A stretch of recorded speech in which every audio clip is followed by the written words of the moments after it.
अस्सलाम वालेकुम नाजरीन, द लेट नाइट शो में खुश आमदीद। मैं हूं आपका होस्ट बिलाल हुसैन। उम्मीद करता हूं आप ठीक होंगे। अल्लाह से दुआ है इस मुल्क की बेहतरी हो जैसे कि हालात चल रहे हैं, और आपको हम मिलवाते हैं आज ऐसी शख्स के जिनका ताल्लुक़ जर्नलिज़म से है। आपका नाम मलिक मुनव्वर हुसैन साहब हैं, सीनियर जर्नलिस्ट हैं आप। आइए आपसे उनकी मुलाकात करवाते हैं। अस्सलाम वालेकुम सर। वालेकुम। कैसे हैं सर आप? अल्लाह का शुक्र है, आप सुनाएं कैसे? अल्हम्दुलिल्लाह। कैसी चल रही है ज़िंदगी? भाजी रब ताला का लाख लाख शुक्र है जी, बहुत अच्छी है माशाल्लाह से। अच्छा, जो दिन गुजर जाए जी वही जी अच्छा। अच्छा, जर्नलिज़म में आप हैं, और क्या आपको शौक़ था ये, और कब से स्टार्ट लिया, कैसे स्टार्ट लिया? कुछ कहानी सुनाएं अपनी आप। हाँ अली भाई जी कहानी तो बड़ी एक तवील है, क्योंकि मेरा ताल्लुक़ एक मतवस्सत तबके से है जी। जो मेरी पैदाइश का बाई ज़िला है वो मुल्तान है, और थोड़ी सी उम्र में कोई 5-6 साल की उम्र में मैं कराची आ गया था। कुछ अरसे बाद मेरे वालिदैन भी आ गए तो कराची के होके रह गए हैं, और आज तक कराची में सेटल हैं जी। यहीं कराची से तालीम हासिल की, प्राइमरी वहाँ से छोड़ के आया था, यहीं प्राइमरी से किया। अच्छा, तो सेकेंडरी से खुद को शौक था, किसको देखा? हाँ, सहाफत का जहाँ तक ताल्लुक है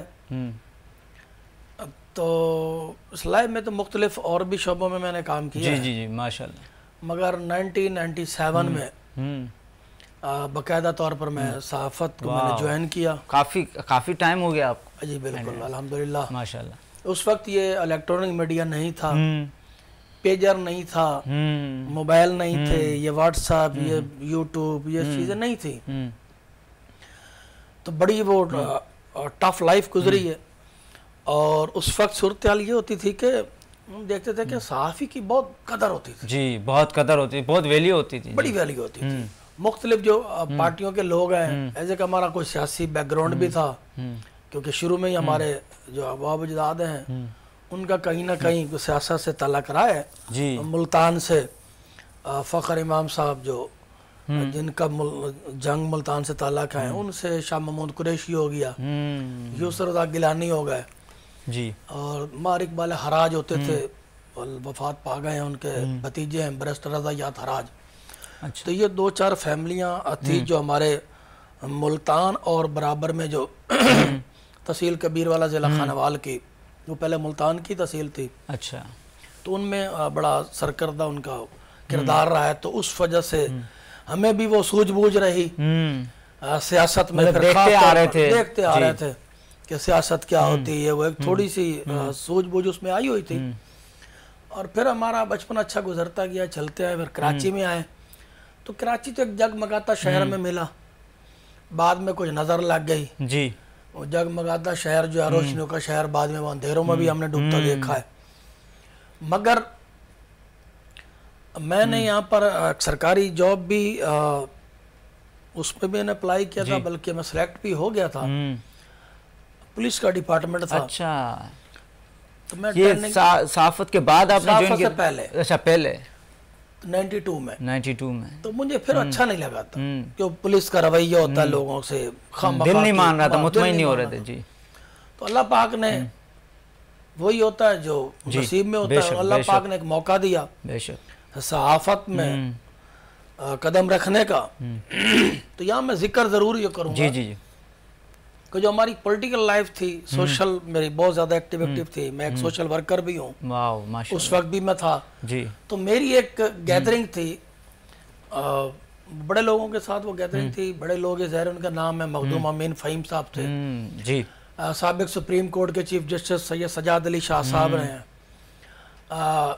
ये गाजी सलाउद्दीन साहब हैं जो जुर्रत में कॉलम वगैरह भी लिखते थे, और वो जर्नलिस्ट भी थे।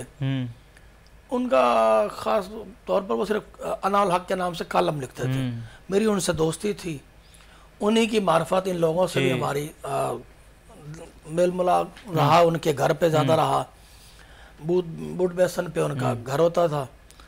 मैं उन पर खसूसी जो है उनका शुक्रिया अदा भी करूँगा, वो प्रोग्राम में तो नहीं है जी जी, मगर जो बंदा किसी की उंगली पकड़ कर भी किसी फील्ड में मुतारफ़ करवाता है तो उसका एहसान नहीं बोलना चाहिए, एहसान नहीं बोलना चाहिए। अच्छा, तो गाजी साहब ने मुझे, चूँकि मुख्तार आकिल साहब जो जुर्रत अखबार के मालिक थे, वो ताजदादा कौमी और जुर्रत अलग हुए थे, तो उनका मुख्तार आकिल साहब से बड़ा तलक वास्ता था। तो मैं एक दिन उन गाजी साहब के घर पे बैठे हुए थे, हम उनकी रिहाइश गाह पे बैठे थे, तो मखदूम अमीन फ़हीम थे, फ़रूक लगारी साहब भी जो प्रेसिडेंट थे वो भी तो वहाँ पर आए हुए थे, बैठे गप्पे शप्पे लग रही थी। तो एक उसी वक्त जो है ना वो गाजी साहब ने मुख्तार आकिल साहब से कहा कि आकिल साहब ये मलिक मुनव्वर हैं, हमारे बड़े अच्छे दोस्त हैं, आप इनसे वाकिफ तो हैं, ये मुलाकातें मगर ये इज़हार नहीं करते, ये कॉलम वगैरह लिखते हैं। अच्छा, वो स्टार्टअप था आपका? स्टार्टअप था जी। ये शौक इनको बड़ा लिखने का है, और मैंने भी इनकी थोड़ी बहुती कुछ चीज़ें देखी हैं, तो इनको बड़ा जुनून है लिखने का ना, शौक है इनको,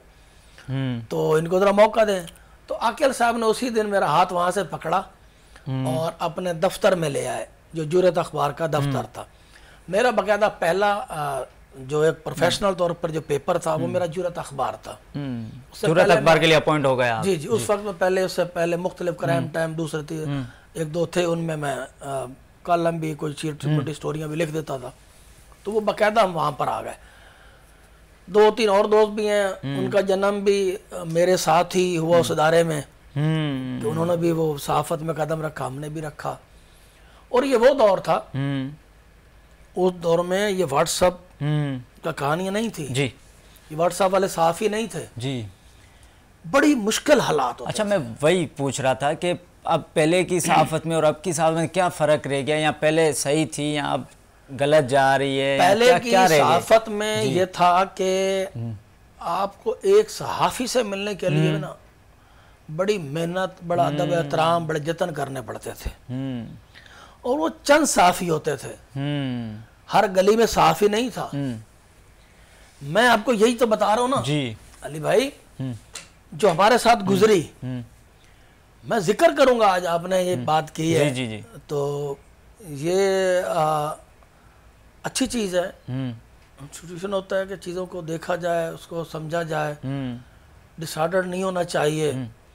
जब आपने मंजिल का तयन किया और मंजिल पे जाना है ना, तो फिर आपको इन हालात से गुजरना पड़ता है।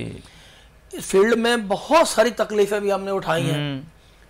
जब हमने ये जुर्रत ज्वाइन किया तो भले मालिक लेके आया था, मगर हमने उन दोस्तों के साथ मैच किया जो सीखने के वाले थे ना जी, नौमौलूद बच्चे थे, अभी हम पैदा हो रहे थे, तो बड़ा अदब एहतराम तो वैसे मेरे शुरू में मेरे उसके खून के ब्लड के अंदर है कि मैं अपने दोस्तों का बड़ा अदब एहतराम करता हूँ, चाहे मैंने किसी से भले 2 लफ्ज़ भी क्यों ना पढ़े हों।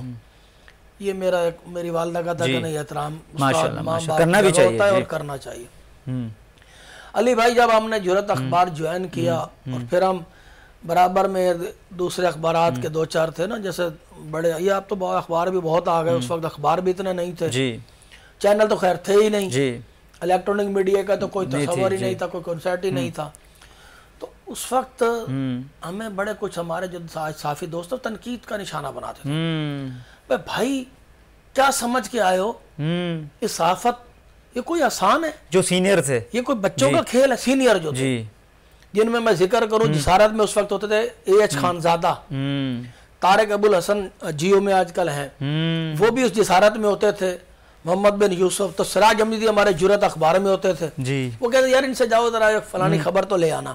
जब हम जाते थे तो ये खास तौर पर ये A.H. खानजादा जो प्रेस क्लब कराची के सेक्रेटरी भी हैं, रहे हैं, अभी तो नहीं है, तो बड़े माशाल्लाह तो बहुत बड़े ज़बरदस्त इंसान है और बड़े पुराने जर्नलिस्ट हैं, उस्तादों के उस्ताद हैं, उनको उस्ताद भी कहा जाता है।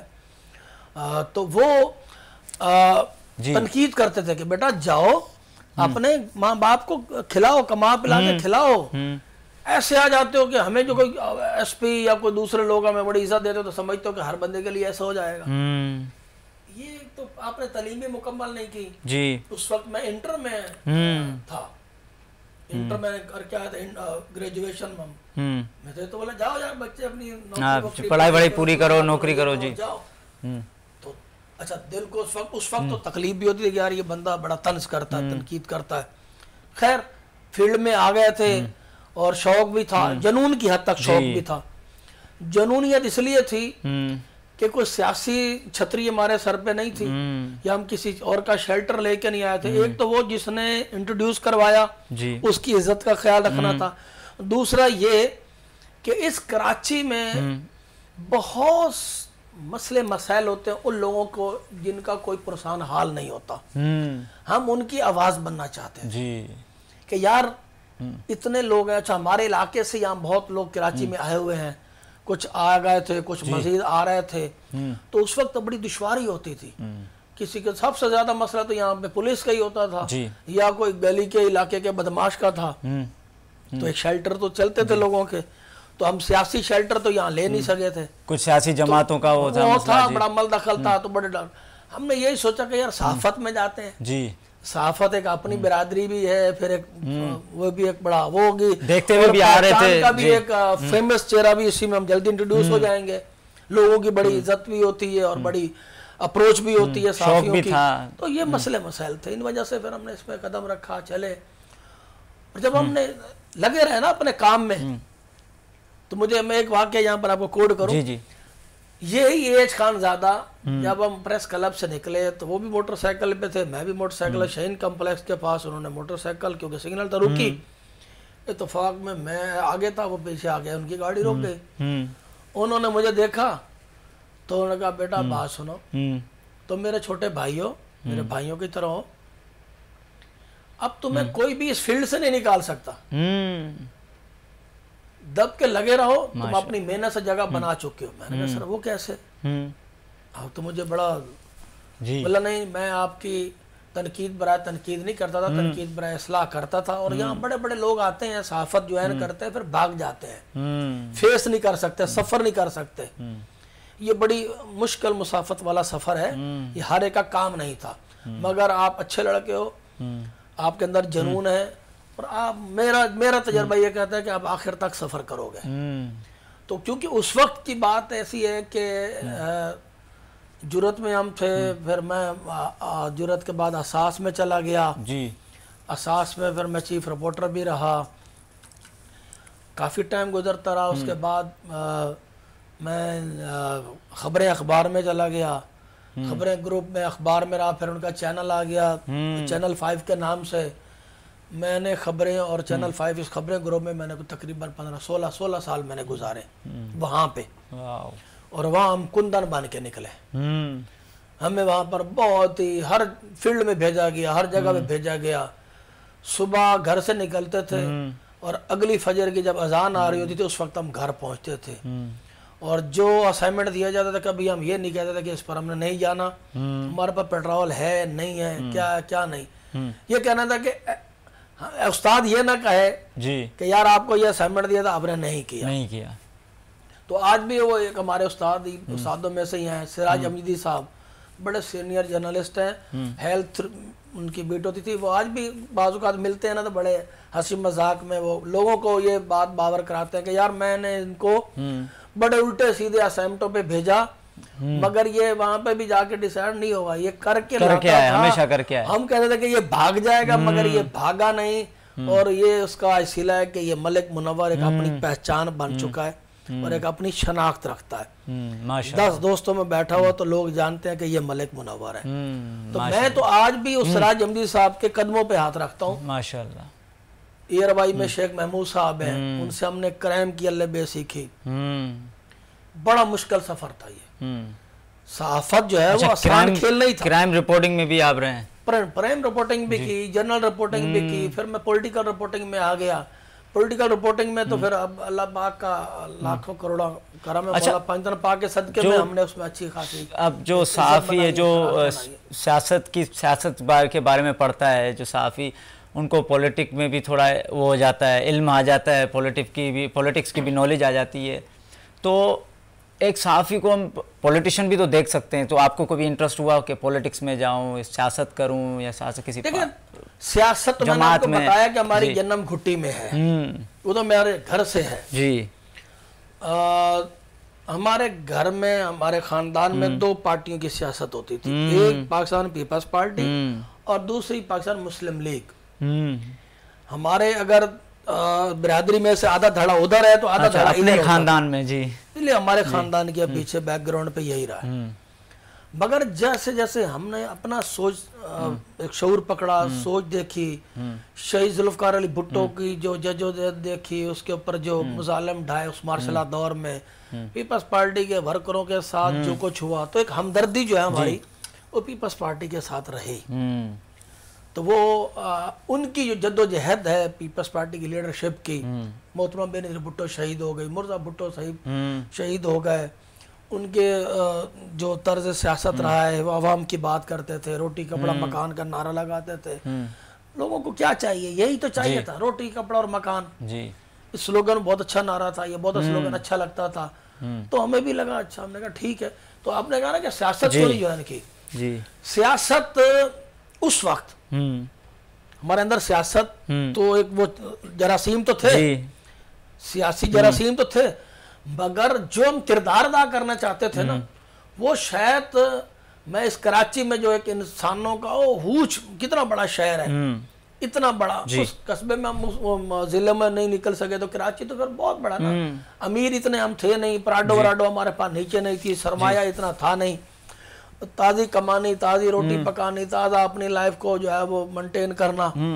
तो हम तो वही लोग थे ना, मतवसत तबके, मैंने पहले जिक्र किया जी। तो हमें पहले सबसे पहले अपने घर का चूल्हा भी देखना था, माँ बाप के ऊपर बोझ भी नहीं बनना था कि नहीं अपना जो मनी पॉकेट जेब का जो जेब खर्च है वो माँ बाप से ना ले, खुद करे। हम पढ़ते रहे तो हम साथ में पार्ट टाइम काम भी करते थे कि अगर माँ बाप पे हम 150 लें क्यों बोझ बने, तो वो खुद ना करें, बल्कि माँ बाप को कुछ दे नहीं सकते तो उनसे ले भी ना। ये अपने दिमाग में दिल में ये शुरू से थी। तो इसलिए हम रात में पढ़ लेते थे, दिन में पढ़ लेते, पार्ट टाइम उधर रात को काम कर लिए, दिन में कर लिए, ये चीज़ चलती थी। तो वो जो चीज़ें थी ना सियासत वाली, तो उस पर ये रहा कि यार पहले हम अपनी पहचान बनाएं और वो गली वाली सियासत से निकल कर ना किसी अच्छे मकाम पर बैठ के उस जगह पर पहुंचे जिस पर हम रिजर्व करते हैं, और वहां पहुंचकर उन लोगों का मसाइल हल करा सके जो इस मसाइलों की इन चक्कियों में पिस रहे हैं जी। जो एक आबादियों में हम देखते हैं, कच्ची आबादियों में खास तौर पर, जो मैं कराची की कच्ची आबादियों की बात करूंगा, तो वो बड़े मसाइल थे। गरीब जो मतवसत तबका, उसकी लाइफ में, उसकी जिंदगी में बहुत मसाइल है।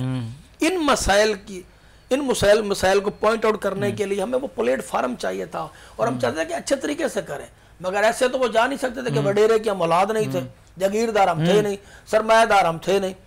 तो एक हमें, मेरी जात को तो खास तौर पर मैं अल्लाह का शुक्र अदा करता हूँ, मुझे वो सहाफत का प्लेटफॉर्म मिल गया, और उसमें हमने वो चीज़ें भी लुक आफ्टर भी की, पॉइंट आउट भी की, कुछ मसले हल भी कराया, कुछ लोगों की हम आवाज़ भी बने, और आज तक बने हुए आवाज़। अच्छा, अब वो जो अब क्या आते हैं, मैं सियासत में अगर किसी जमात में बैठा होता तो शायद मैं एक जमात का होता। आज मैं जिस जगह पर बैठा हूँ वो सारी जमातों में मेरी अपनी वो पूरी पाकिस्तान की कौम के लिए है, सब लोग अच्छी इज्जत देते हैं, नजर देते हैं, नुक्ता नजर अपना है, एक माइंडसेट अपना है। मगर ये तो है ना कि हम किसी जगह पे जा जाए तो हम बात नहीं करते, हम पाकिस्तान की बात करते हैं, कराची में पाकिस्तान की बात करते हैं, लोगों की बात करते हैं, पाकिस्तान के अवाम की बात करते हैं, पाकिस्तान के लोगों की बात होती है, तो उसमें मुल्क की बात होती है, मुल्क के अंदर ये नहीं जी। तो मैं एक वो चीज आ गई। अब हमें तो वो सियासत का वो है नहीं कि हमें सियासत का सिर्फ ये है, हम सियासतदानों से अब ये कहते हैं कि भाई खुदा का वास्ता है, अपनी लाइफ को देखते हो, अपनी लाइफ को देख लो, इसी में इस लाइफ में से 4 आने, ये 2 आने का हिस्सा जो है वो इन गरीब लोगों पे भी डाल दो यार, इनकी लाइफ के बारे में भी सोच लो, इनके भी मसले मसाइल हैं, इनकी कौन सुनेगा। पाकिस्तान हमने तो पैदा हुए और इन सलाहतों में जैसे वो संभालते गए, ये शायद बेहतर हो जाएगा, शायद बेहतर होगा। आज हम 50 साल में चले गए हैं जी, हमें तो वैसे का वैसे नजर आ रहा है। अच्छा, कुछ लोग हैं जो एक पहले सुनते थे कि ये 22 खानदान थे तो वो बाकी लोग ऐसे थे, अब तो मेरे ख्याल है 2200 खानदान हो गए हैं कि जिनकी लाइफ जो है अच्छी होगी, बाकी लोग आज भी वो मसला। अच्छा, आपने बहुत पहले ये जर्नलिज्म में आए, पुरानी सियासत भी देखी आपने, नई सियासत भी देख रहे हैं, तो अब पुरानी सियासत में और अब की सियासत में क्या फ़र्क हो गया? हाँ, गुड क्वेश्चन जी, गुड क्वेश्चन है मेरे ख्याल। पहले जो सियासत थी ना और आज की सियासत में ज़मीन आसमान का फ़र्क है। कैसे? हमने मोहतरमा बेनज़ीर भुट्टो शहीद के साथ हम बैठे हैं, हमने बहुत करीब से उनको, क्योंकि सहाफत में आने का तो फायदा यही हुआ ना कि हम सियासतदानों को ड्राइंग रूम के अंदर भी देखा है हमने, और गली मोहल्लों की सियासत को भी देखा है, उनके जलसे जुलूस भी देखे हैं, जी। तो उनकी लाइफ भी देखी है, बाहर क्या सोचते हैं, अंदर क्या सोचते हैं, सारी चीजें देखी है। लेकिन पहले की सियासत में, उस सियासतदानों में जिसमें नवाबजादा नसरुल्लाह खान, महमूद खान अचकजई हो गए, और अताउल्लाह वो मैंगल साहब हो गए, नवाबजादा नसरुल्लाह आप नहीं संभलते, बहुत बड़े मंजे हुए सियासतदार।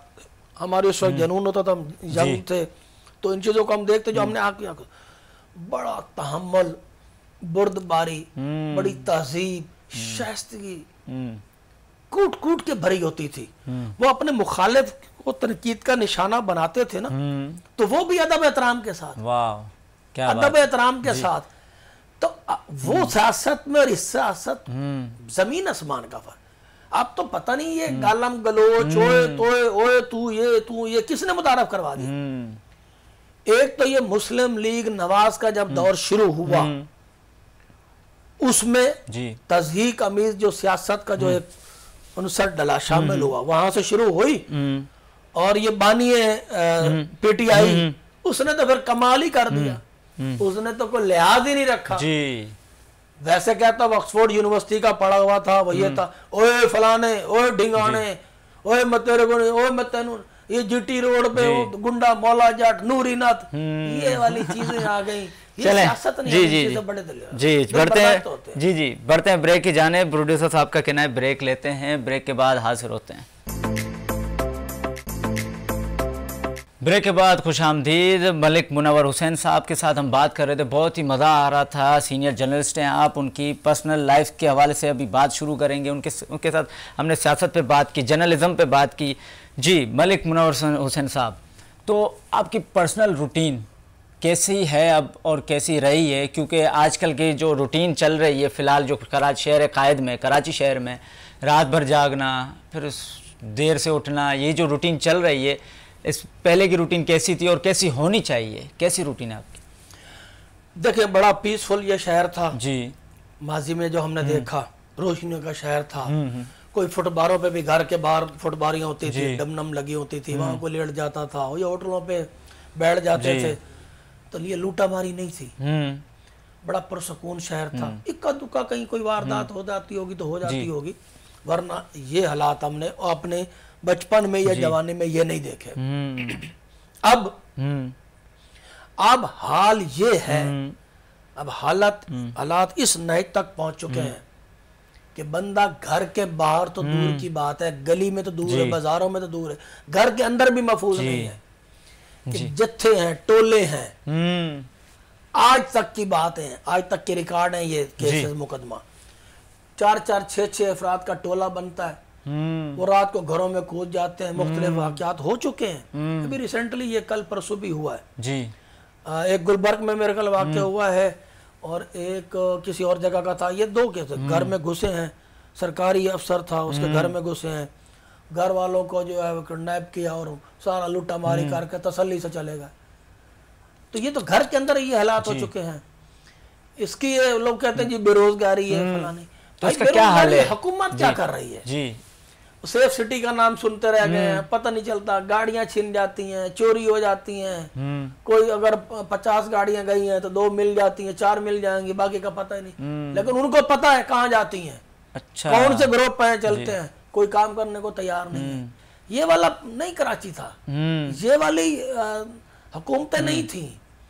तो वो अदम तहफ़्फ़ुज़ अब बहुत है, महफूज नहीं है कोई आजकल के दौर में। फिर आजकल में एक अफरा तफरी भी है।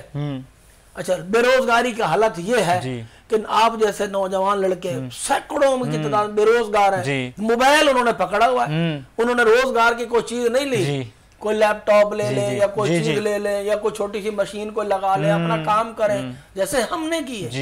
वो नहीं करता, वो मोबाइल को लेकर, उनकी ख्वाहिश होती मोबाइल ले ले, बस काम धंधा नहीं है इसको, घर में या बाहर निकले होटल पे जाके 2-4 लड़कों की टोली बन जाएगी, मोबाइलों में लगे, इधर से मोटरसाइकिल पे 2-4 मुसल्ला की शक्ल में आते हैं, वो जो मोबाइल खरीदा वो भी ले जाते हैं। उनमें से लड़के भी, उनमें भी अदम बर्दाश्त होती है, उसमें मुजामतें भी हो जाती है। उसमें आपने देखा कई लड़के जानों से गए।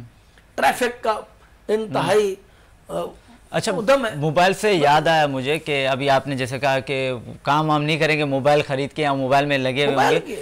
जो अभी इसी हवाले से एक मेरा सवाल था कि ग्राउंड ख़त्म हो गए हैं, खेल कूद हो नहीं रही, और जो खेल रहे हैं वो भी वीडियो गेम मोबाइल्स खेल रहे हैं, तो ये गलत हो रहा है आपकी नज़र में, कैसा है ये जिम्मेदारियां हुकूमतों की है, ये उन एसोसिएशनों की हैं। तो जनरेशन को नहीं चाहिए कि वो बोले पूछे बोले, उसको जरूरत ही नहीं पड़ रही, उसको तो एक लाइन पर आप तो पूरा पाकिस्तान सियासतदान बन चुका है। जी, सारी चीजें ओपन हो गई, सारी चीजें इसमें आ गई हैं। आपने हर एक के जहन में सियासत डाल दी है।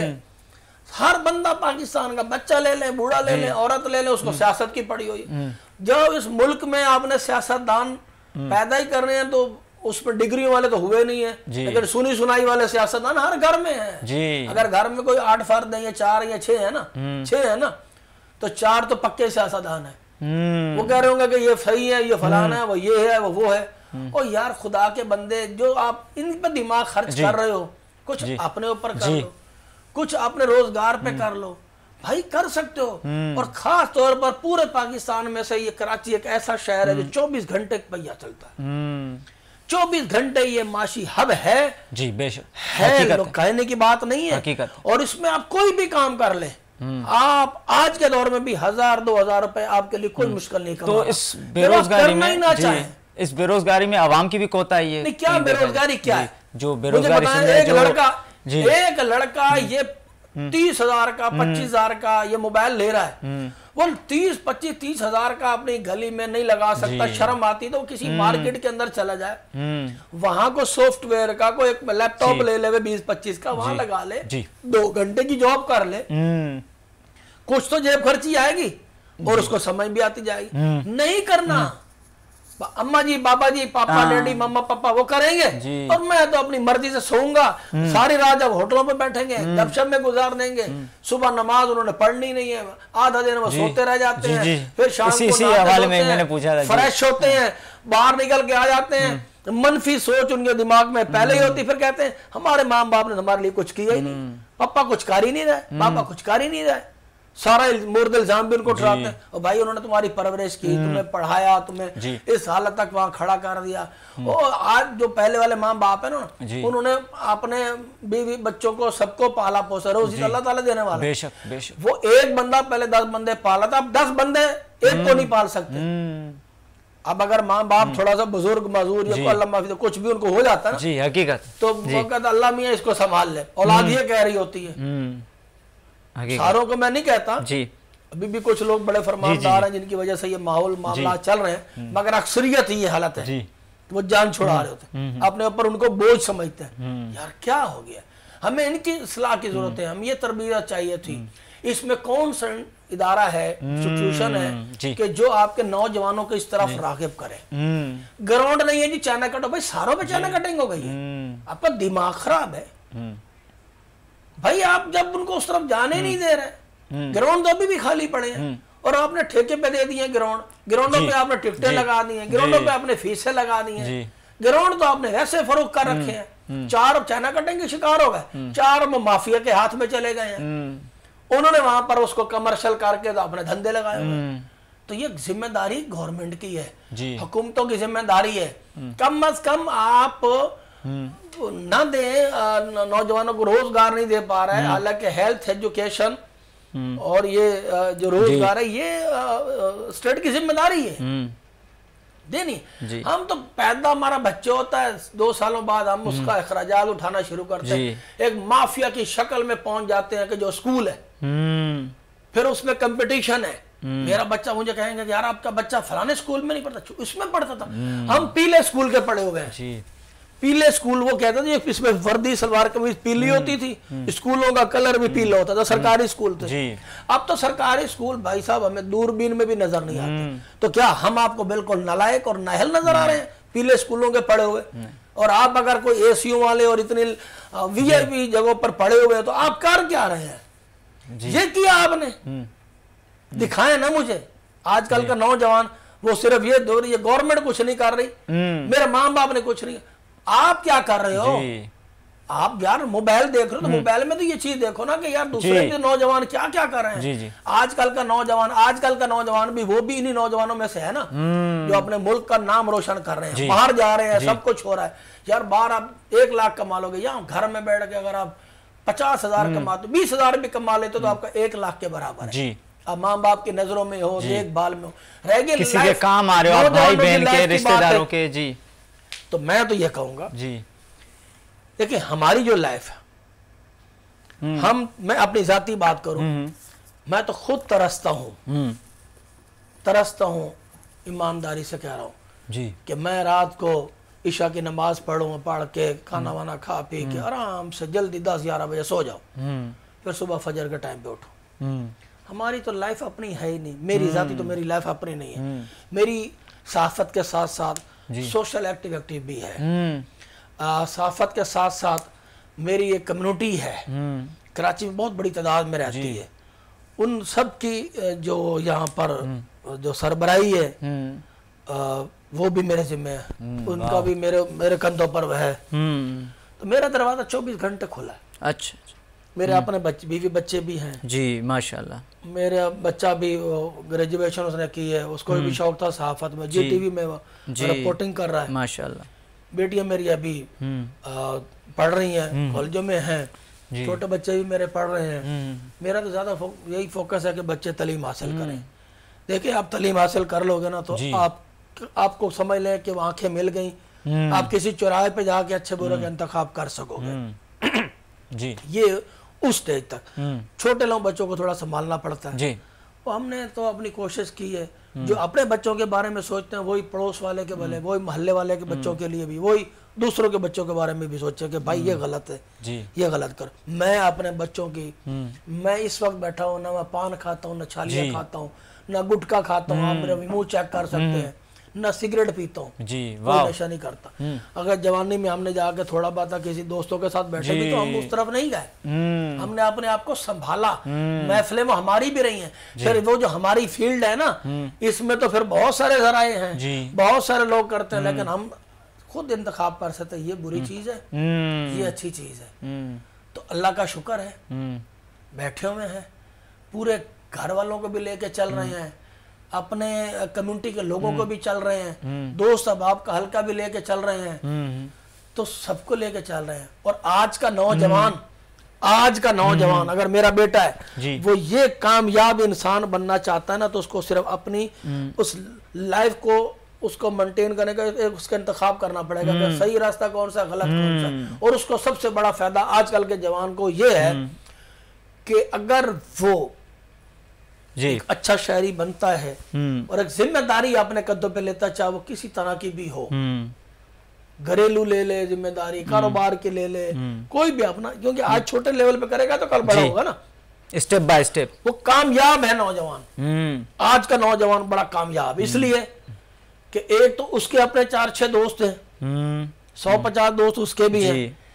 मैं दोस्तों के साथ गया हुआ तो घूमने, फलाना ये दोस्त है ना, आखिर होटल पे बैठा था, दोस्त बैठे थे, चाय पी रहे थे। एक तो आपके दोस्त है भाई, जो आपके दोस्त सिर्फ ऊट पटांग में और मामलात में होंगे, कम होंगे जो आपके अगर 10 दोस्त होंगे तो उसमें से 1-2 लड़के अच्छे मिलेंगे आपको, वरना बाकी यही शुगर तमाशे वाले लौंडे लपाड़े जिसको कहते हैं।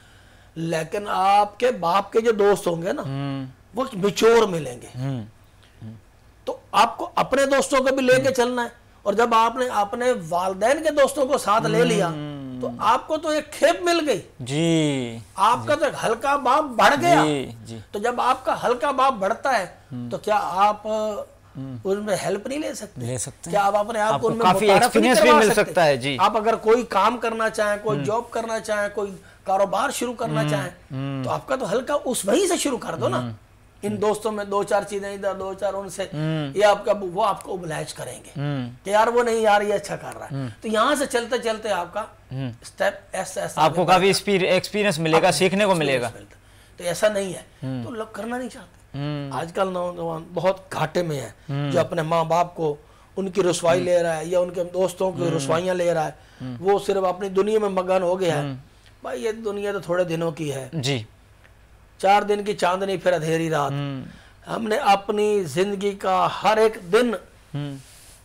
दिन अल्लाह की जात के बाद उन लोगों के नाम कर रखा है।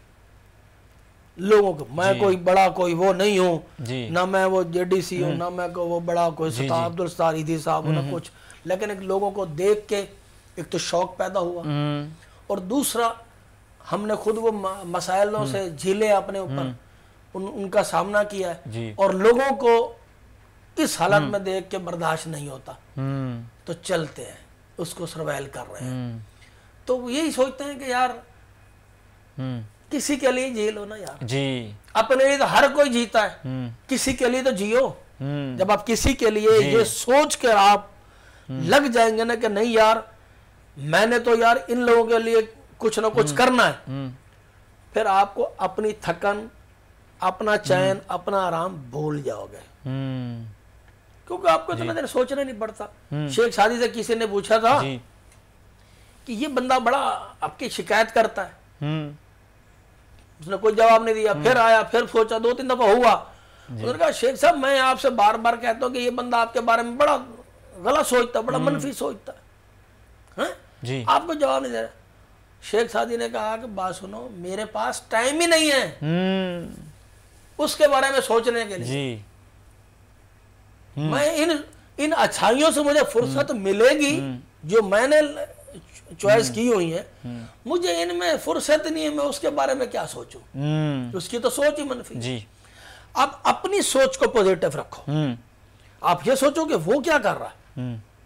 आपका माँ बाप अगर आपको मोटरसाइकिल नहीं लेके दे सकता, आपको मोबाइल नहीं ले दे सकता, तो आप क्या माँ बाप को कूसेंगे? अब अपने घर की चीजें बेचेंगे, चीजें तोड़ेंगे, गलत तंज करेंगे, गलत। आप क्यों नहीं कर सकते जी? हमने कमेटी बीसियां डाली हैं, बीसियां कमेटियां, 50-50 रुपए की बीसियां डाल के भी हमने अपने पैसों से साइकिल खरीदी, हमने अपने पैसों से मोटरसाइकिलें खरीदी जी।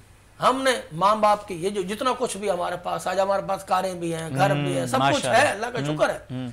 मगर हम तो ये कहते हैं कि आज जो कुछ भी है ये उस परवरदिगार की जात के बाद ये माँ बाप की दुआओं का सिला है जी, क्योंकि आप कुछ भी खरीद सकते हैं, माँ बाप की दुआ नहीं खरीद सकते आप, दुआओं का सदका जी, ये उनका सिला है।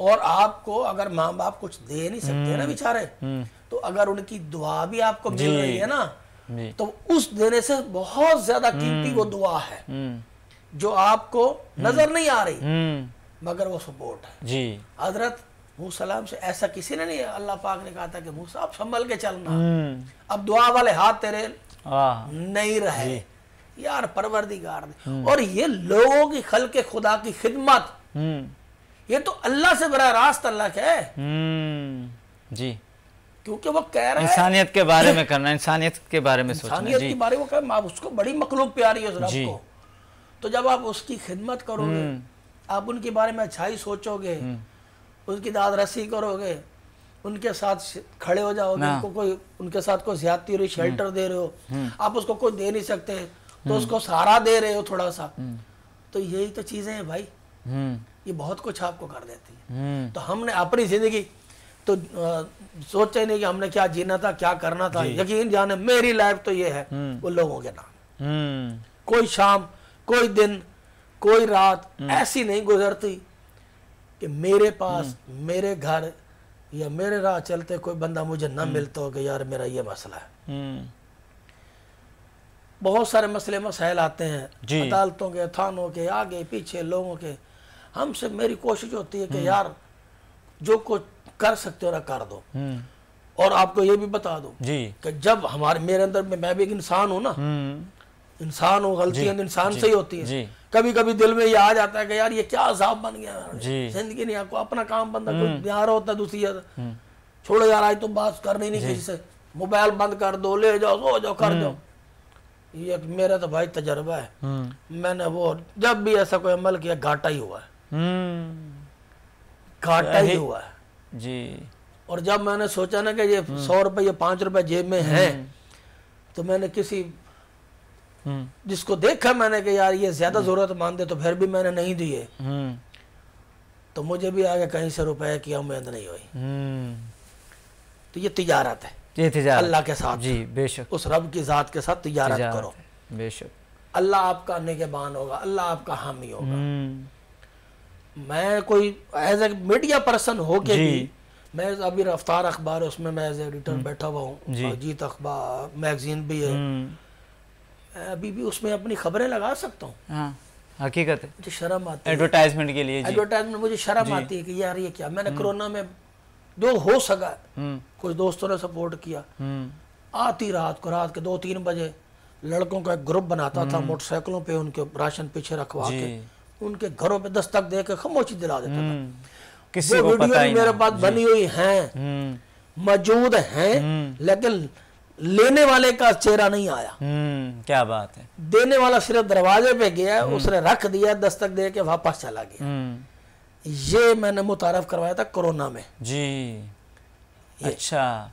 और मैं जब तक मैंने कोरोना में ये काम किया नहीं था ना, 10-15 दिन तो शुरू में हम भी खौफजदा हो गए थे। जी जी। तो लेकिन लोग तो बहुत बुरे हालात लोगों के हो गए थे, जी। बंद हो गए, तो हम निकल पड़े थे। फिर हमने कहा जो होगा देखा जाएगा। तो लोग मार रहे हैं, भूख से मार रहे हैं। अगर मेरी कहने से किसी को मिल रहे हैं कुछ, कोई दे देगा, दूसरा दोस्त दे देगा, कुछ मैं करूंगा, कोई दूसरा करेंगे, तो यार करो कुछ। तो हमने किया, अल्लाह पाक ने हमें महफूज रखा। मिलते भी रहे, लोगों के पास भी जाते रहे। जो एक था मास्क वगैरह या वो लोशन वगैरह वो कम कर तो रहे थे जी। अच्छा, हमने किया। बड़े बड़ी समाजी लोग जो कुछ अभी आपने पहले भी नाम लिया, उनको कुछ लोगों का भी कुछ एतराज़, कुछ सवाल उठता है उनकी तरफ के जो बड़े बड़े दस्तरख्वान लग रहे होते हैं रमज़ान में या किसी और महीने में या वैसे भी, तो ये क्या न्यू जनरेशन को या आवाम को क्या ये मोहताज नहीं कर रहे? एक उनको एक वो नहीं आ रही, एक जैसे नौजवान जा रहा है, वो आ रहा कि गरीब जा ही नहीं रहा, कोई अपर मिडिल क्लास जा रहा है, कोई कौन से लोग जा रहे हैं। दोनों पहलू पे देखना चाहिए।